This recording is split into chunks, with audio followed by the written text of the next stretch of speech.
तो अस्सलाम वालेकुम दोस्तों, कैसे हैं आप सब। मेरा नाम अब्दुल रहमान ख़ान है और मेरे यूट्यूब चैनल पे आपका स्वागत है। तो आप ये सोचते होंगे कि मैं सऊदी अरब की न्यूज़ इतना क्यों आप लोगों के साथ शेयर करता हूँ। खैर इतना तो नहीं करता हूँ, लेकिन जो थोड़ा बहुत करता हूँ वो क्यों करता हूँ, क्योंकि मैं वहाँ पे 6 साल रुका हूँ और वहाँ से मेरा बहुत अटैचमेंट है और मैंने वहाँ से बहुत कुछ अर्न किया है। और मैं आज जो भी हूँ मैं यही समझता हूँ कि मैंने वहाँ जाकर ही उसे बनाया है, अर्न किया है और बहुत कुछ सीखा है वहाँ से। और क्योंकि लोग कहते हैं अगर आपको कुछ बनना है तो मतलब आपने दुनिया नहीं देखी, दुनिया देखी ये सब चीज़ें। तो अगर आप मतलब अपने देश से बाहर, अपनी कंट्री से बाहर जाते हैं और वहाँ पे दुनिया के लोग आते हैं, मतलब आपको फ़िलीपींस के और चाइनीज़, जापानीज़ और जर्मन, अमेरिकन और इंडिया के तो खैर होते ही हैं, पाकिस्तान, बांग्लादेश, तो हर जगह के लोग होते हैं। और उनसे जब आप मिलते हो, उनके साथ उठते हो, बैठते हो, खाना पीना खाते हो, हाँ, तो शॉर्ट टर्म में आप ये समझ लीजिए कि, या शॉर्ट लैंग्वेज में ये समझ लीजिए कि जिसे कहते हैं कि आप असल चीज़ें जो सीखते हो वो बाहर जाकर सीखते हो। वहाँ पे जो रोटी की कीमत होती है, जो खाने की कीमत होती है, जो अपनों की वैल्यू होती है, वो समझ में आती है। आपको सब कुछ खुद ही करना पड़ता है, भले ही आप कितने बड़े मतलब अच्छी पोजीशन पे हो या अच्छी पोस्ट पे हो। या तो कंपनी खाना प्रोवाइड करवाती है, या फिर अगर आप कंपनी में अटैच नहीं हो, अपना खुद का फ्री वीज़ा है, फ्रीडम वाला वीज़ा है, आज़ाद वीज़ा, तो उसमें फिर आपको अपना मतलब खुद ही सब कुछ करना पड़ता है। तो कहने का मतलब ये है कि वहाँ से बहुत कुछ सीखने को मिलता है और मुझे बहुत कुछ सीखने को मिला। और मैंने ये सब चीज़ें वहाँ पे सीखी हैं कि कभी भी आप किसी मुसीबत में आप फंसें या आपके साथ कुछ उतार चढ़ाव आए, हर की लाइफ में आता है। कोई ऐसा बंदा नहीं है कि वो कहे कि मेरी लाइफ में उतार चढ़ाव नहीं आता। तो सबकी लाइफ में उतार चढ़ाव आता है। तो वहाँ पे आप उस चीज़ को कैसे हैंडल करते हो, उससे कैसे उस प्रॉब्लम का सॉल्यूशन कैसे निकालते हो, और उस सॉल्यूशन को निकालने के बाद आपको जो खुशी मिलती है और आप कैसे उस प्रॉब्लम से निकलते हो, तो ये जब आप वहाँ पे जाके आप खुद ही एक्सपीरियंस करते हो हर चीज़ों को, तो आपको समझ में आ जाता है। और मेरा ये बताने का मतलब इसलिए है, मतलब ये है मेरा ये बताने का मतलब, ताकि मैं आपको ये बता पाऊँ कि लोग सोचते हैं वहाँ पर आदमी जाकर बहुत ही जो है मतलब पेड़ पे वहाँ पैसे लगे होते हैं और पेड़ को हिलाओ और पैसे कमाओ और पैसे गिरेंगे। और वहाँ से लोग जो हैं सोचते हैं कि भाई बहुत ही आसान है पैसा कमाना। तो ऐसा नहीं है। ऐसा इसलिए नहीं है कि वहाँ पे और ज़्यादा स्ट्रगल है, और ज़्यादा मेहनत है, और ज़्यादा मतलब प्रॉब्लम्स भी हैं। क्योंकि यहाँ पर देखिए, अगर हम लोग रह रहे हैं यहाँ पर, हम चाहें हम कोई भी काम शुरू कर सकते हैं अपना। हमें एक जीएसटी नंबर चाहिए जो कि आजकल 1,000, 2,000, 2,500 में बन जाती है। फिर उसे मेंटेन करने के लिए एक वकील रखना पड़ता है। तो वहाँ पर क्या है कि वहाँ पे आप अपना बिजनेस करने के लिए आपको सऊदी की ज़रूरत पड़ेगी, या किसी भी गल्फ़ कंट्री में आप जाएंगे, जैसे दुबई हो, और दुबई में इमराती की ज़रूरत पड़ेगी, ओमान में ओमानी की ज़रूरत पड़ेगी। सेल्फ आप बिज़नेस करने में आपको थोड़ी प्रॉब्लम हो सकती है, आप कर ही नहीं सकते हैं। जैसे दुबई में शायद कर सकते हैं, तो वहाँ पे आपको लाइसेंस बनवाना पड़ेगा, जो लाइसेंस 10,000 दिरहम, 15,000 दिरहम सिर्फ लाइसेंस मिलता है। और वो भी मतलब आप उस पर कर लिया आपने तो ठीक है, नहीं कर पाए तो 10, 15, 20 हज़ार दिरहम एक बार में चला जाएगा। भाई आप सोचें, अगर आपने 10, 20 हज़ार रियाल कोई माल ख़रीदा बिज़नेस के लिए, तो वो तो आप कवर कर लोगे। भाई 10, 20 हज़ार रियाल ख़रीदा, 10,000 रियाल ख़रीदा, तो 20,000 वाला आपने 18 में बेच के 2,000 का नुकसान उठाया, और 10,000 वाला आपने 9 में या 8 में बेच के 1,000, 2,000 का नुकसान उठाया दिरहम का। लेकिन अगर आप लाइसेंस लोगे तो वो लाइसेंस बिकेगा नहीं, क्योंकि वो आपके नाम पर अलॉट होगा। तो उसमें आपको वो बस पूरा का पूरा पैसा गया। तो सबसे बड़ा रिस्क ये है। तो जी हाँ, अब बात रही जॉब की। तो जॉब करना भी वहाँ कुछ ज़्यादा आसान नहीं है। आप सोचते हैं कि आप गए वहाँ पर आपको कोई सी भी जॉब मिल जाएगी, तो उसके लिए बहुत पापड़ बेलने पड़ते हैं। और आपको जो है आपकी क्वालिफ़िकेशन उस हिसाब से होनी चाहिए। अगर आपकी क्वालिफ़िकेशन नहीं है तो आपको एक्सपीरियंस उस हिसाब का होना चाहिए। और वहाँ पर आपको जाकर इंटरव्यू देना पड़ेगा। और जैसे सऊदी अरब में ये है कि आप यहाँ से अगर आप जाते हैं अपना एक्सपीरियंस लेटर लेके, तो किसी किसी फील्ड में वो उसकी वैल्यू होती है, वो मान्य होता है, किसी किसी फील्ड में वो उसकी वैल्यू नहीं होती। तो जैसे रेस्टोरेंट फील्ड में वैल्यू हो जाती है, नो सॉरी, रेस्टोरेंट फील्ड में वैल्यू नहीं होती है। और बाकी जो जैसे आप इंजीनियर हैं टेक्निकल फील्ड में, तो वहाँ पे उसकी वैल्यू बन जाती है, हो जाती है। तो आपको इस बेसिस में आपको मिनिमम सैलरी जो भी होगी 3,000 रियाल, 4,000 रियाल, 5,000 रियाल, ऐसे वो जो है ऐसे आपको साइन करेंगे और आपका एग्रीमेंट बनाएंगे। तो अब जब मैं गया था वहाँ पर सन 2013 जनवरी 7 तारीख, आज भी याद है।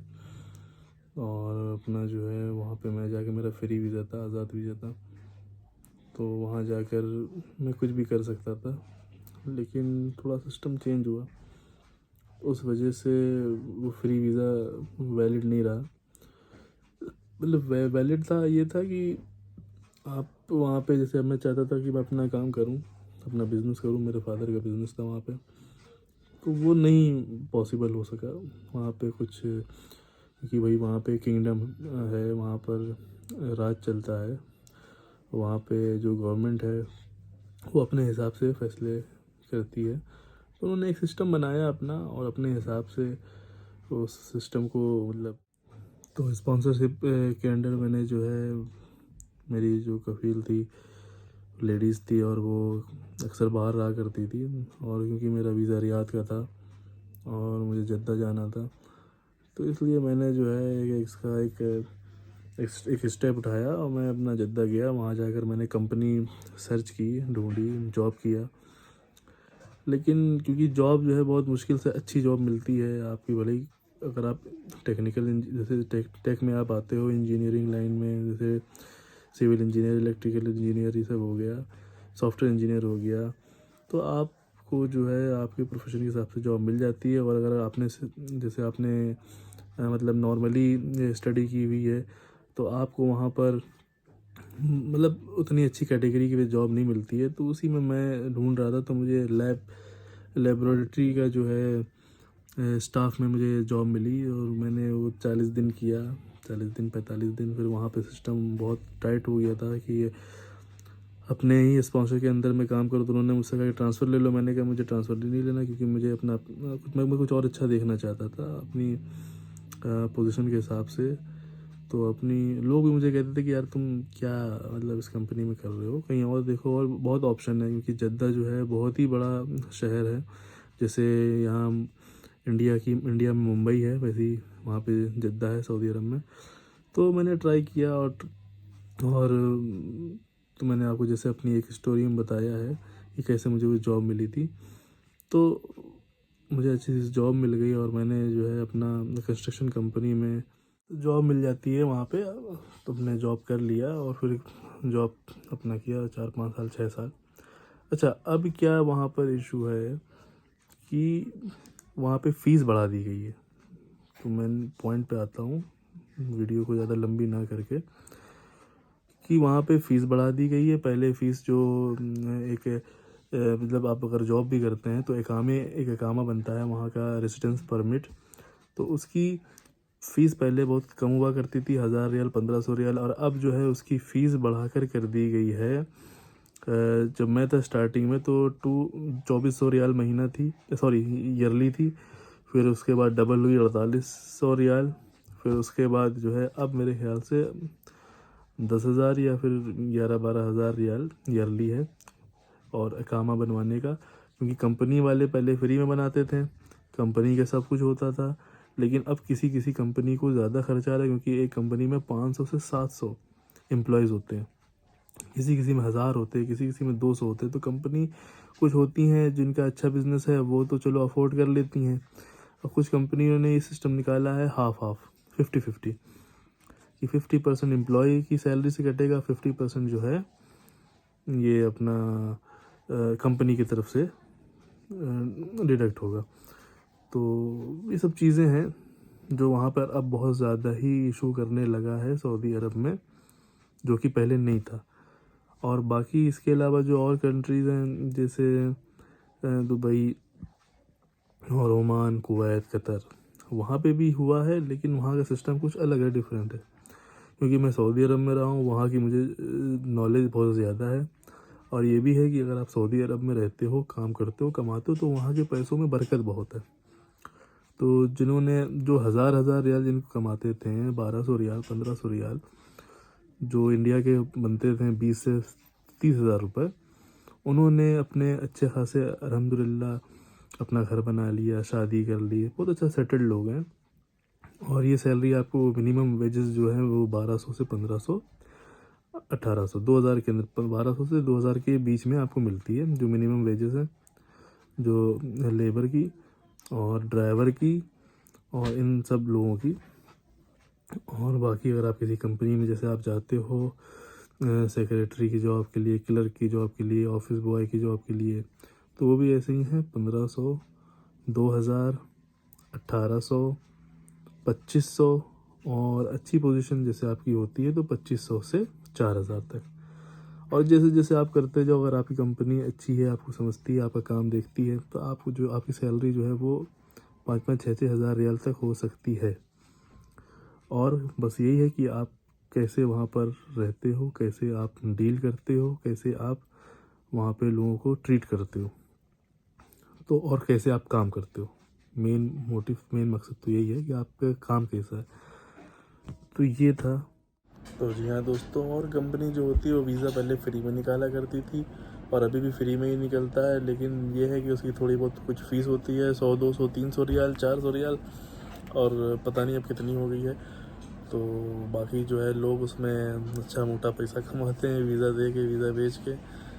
तो ठीक है, चलो, आजकल फ्री में क्या होता है, कुछ नहीं होता है। अगर आप किसी से कुछ बात, मतलब आप नॉर्मली यहाँ पे भी अगर आप किसी से कुछ हल्का सा कुछ भी काम करवाओगे तो 50-100 रुपये तो वो लोग ले ही लेते हैं।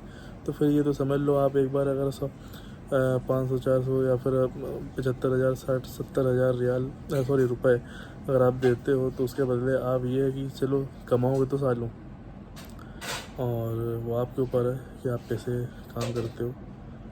तो बस इतना ही, यही था कि सऊदी अरब की लाइफ के बारे में जो मुझे अच्छा लगता है शेयर करना आप लोगों को, जो मेरा एक्सपीरियंस है और जो मैंने वहाँ पे किया है। और बाकी वहाँ का खाना पीना बहुत अच्छा है, बहुत सस्ता था जब मैं था वहाँ पर, अभी का पता नहीं, अभी तो 3-4 साल हो गए मुझे आए हुए। तो इंशाल्लाह उम्रा पे जाना है, जाएंगे, अगर आप लोग की दुआ रही तो ज़रूर जाएंगे। तो वहाँ पर जाकर और भी कुछ वहाँ की बातें शेयर करेंगे, कुछ वीडियोस बनाएंगे अपने इस, मतलब जो अपना प्लेस जहाँ पे हम लोग रहते थे, बलद, जद्दा, तो वहाँ पे भी जाना होगा, तो वो भी मैं आपको दिखाऊंगा। और अभी कुछ कंफर्म नहीं है कब जाऊंगा, लेकिन जाऊंगा इंशाल्लाह, आप लोग की दुआ रही तो बहुत अच्छा है। क्योंकि वहाँ पे जो है मेरी बहुत सारी यादें हैं मेरे फादर के साथ जद्दा बलद में, तो बहुत सी यादें हैं अब्बू के साथ, बहुत अच्छा लगता था। और यकीन माने, आज भी जब मैं यूट्यूब पे जद्दा बलद की वीडियो लगाता हूँ, जब मैं उनको बहुत याद करता हूँ, तो जहाँ जहाँ हम लोग बैठा करते थे, तो वो सब चीज़ें देख के आज भी थोड़ा दिल जो है इमोशनल हो जाता है, उनकी याद आ जाती है। क्योंकि वो हम लोग का अटैचमेंट बहुत अलग ही लेवल का था, आज भी मतलब बहुत याद आती है। तो वहाँ पे मैं जाऊँगा और फिर से उसे मतलब जो मेमोरेबल मोमेंट था मेरे फादर का, उसको याद करूँगा। तो बस आज के लिए इतना ही मेरे दोस्तों। मेरी वीडियो अगर आपको पसंद आई हो, कुछ भी थोड़ा बहुत आपको अच्छा लगा हो, तो मेरी वीडियो को लाइक कर दीजिएगा, और प्लीज़ शेयर और सब्सक्राइब ज़रूर करिएगा। तो चलिए मिलते हैं फिर नेक्स्ट वीडियो में। मास्सलामा।